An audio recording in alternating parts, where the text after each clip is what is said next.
Hey, what's up, guys? My name is Joey Thomas, entrepreneur and small business educator here with 17 Hats. You know, as business owners, we are constantly faced with the reality that we have to be great salespeople. You know, when you started a business, you probably didn't think you have to sell a whole lot, but you're always selling, right? You're always trying to influence someone else to either use your product or your service. Now, as you know, the idea of selling can be a bit daunting, a little scary. Sometimes it feels a little ugly, like, hey, I don't want to take your money. But hey, that's what business is about. It's an exchange, right? They exchange their resources for what solutions you have to offer, whether that be a product or it's a service. So today I'm going to share with you just 5 ideas, 5 tips that's going to help you improve yourselves and your sales and yourselves and build some great momentum no matter what marketing you're in, no matter what time of the year you're in or the circumstances, because we can all use a little boost in sales throughout the year. All right, so let's jump right in, guys. And like always, subscribe to the 17 Hats channel and like this video if you feel like this is going to give you any kind of insight whatsoever. And hey, communicate with us through the comments and we'd love to chat. All right, number 1, tailor your offer. Now, what do I mean by that? See, sometimes we can get into a rut. We offer the same packages, the same services, no matter who walks through the door.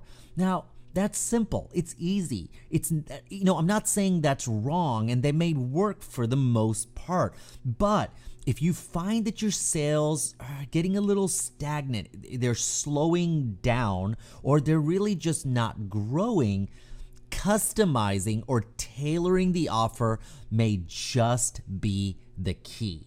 See, you want to communicate how your solution can specifically help your client with their specific needs. So the question I need you to ask yourself is, how does it benefit your buyer?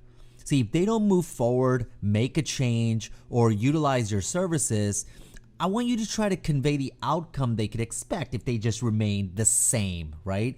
And sometimes if we can just speak to those current circumstances and let them know what may happen, right, if they choose the wrong solution or don't do anything at all, it's helpful and it provides some insight.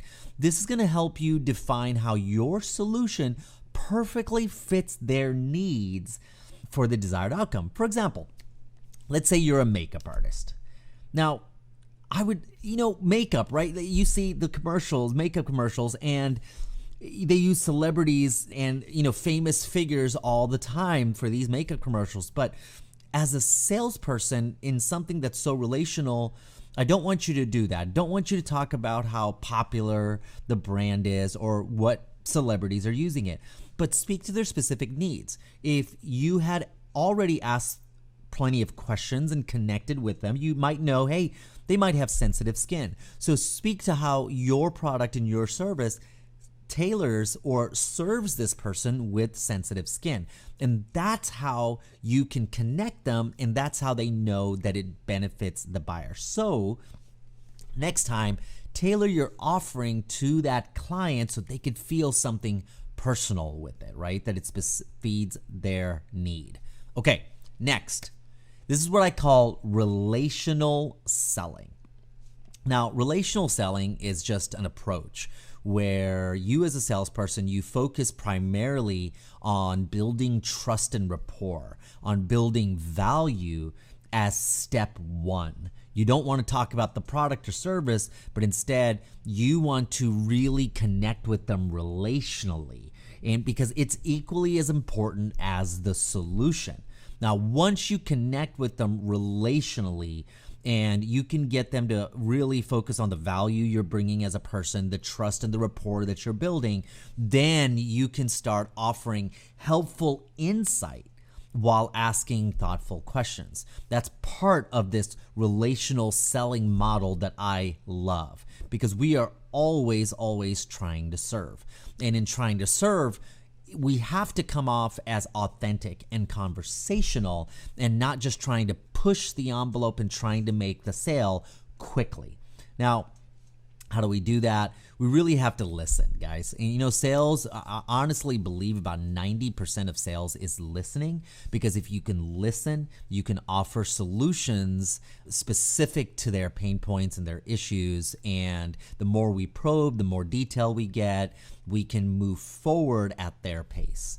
And you see, the more feedback I can get from my client, it lets me know if it's time to move to the next phase of sales instead of trying to push it all myself. So remember to listen, remember to probe, and really connect with your client before. And that might just be enough to get you past this rut.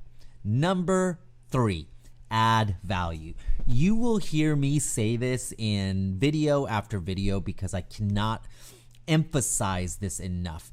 Adding value will change the game in sales, because at the end of the day, it's an exchange. They want to know that what the research that they're giving, they're getting an appropriate value back. But sometimes we have to exceed the value. We have to exceed what they think it's worth so that it's a no-brainer to move forward with you. Now, let me give you an example, a few different examples actually. How do we offer relevant information outside the scope of just our offer? Let's say if you're a photographer and you're about to do a portrait session, something that you could give them, or in part of your conversation, is tips on what outfits to wear. Maybe forward them a link, maybe a blog that you wrote on outfit choices, color combinations, styles, right? Because a lot of people might walk in with a little bit of hesitation, not knowing what to do. If you're an event planner or party planner, your service might be organizing and planning, but offer insight on maybe getting decor on a budget and how to spend money in the right places. So you're not just the person organizing and sending out invites, but you're also adding relevant information. Even if that money is going elsewhere, you're helping them. Let's say you walk dogs and your job is to come in, spend the hour or two walking dogs, right? But as the person that you're trying to build a rapport and build some trust, offer puppy nutrition, or how to keep the dogs healthy, how to keep their coats shiny, right? If you have information on that, or if you have experts that you have connected with, you can now offer insightful information, relevant information that has really nothing to do with the offer you're making to walk the dog. But when you connect with people in that way and you offer more value, it becomes a no-brainer to go with you. So think about what it is that you're doing specifically and what relevant information this client will need. Okay, number 4, listen with the intent to serve. Now, this is key because a lot of times our goal seems to be just to make money, which is fine. That's what we're trying to do. But when we're so money focused, remember our clients will typically, our buyers will typically mirror us just as we're trying to mirror them. So if we're talking features, money, and we're trying to make it all about the price, that's where their mind is going to go. But if you want to make it about serving, you have to make it clear that that's your motive, right? What does it mean to serve them? That means you have their best interest in mind. And if that means not making the sale, make it clear. But that's okay. We are not trying to get 100% of the sales. We're trying to get the right client, the right fit, the right solution for the right problem. So be authentic. Listen with the intent to serve, and let them know that even if they don't go with you, your whole point is to do right by them. So always listen in that way. And number 5, I want you to guide, don't overwhelm them. It can be easy when we're so focused on making the sale to be a little confrontational, especially when they might have objections, right? If objections come your way, which a lot of times it might, and objections are maybe things that they're just uncomfortable with. It's not always a no.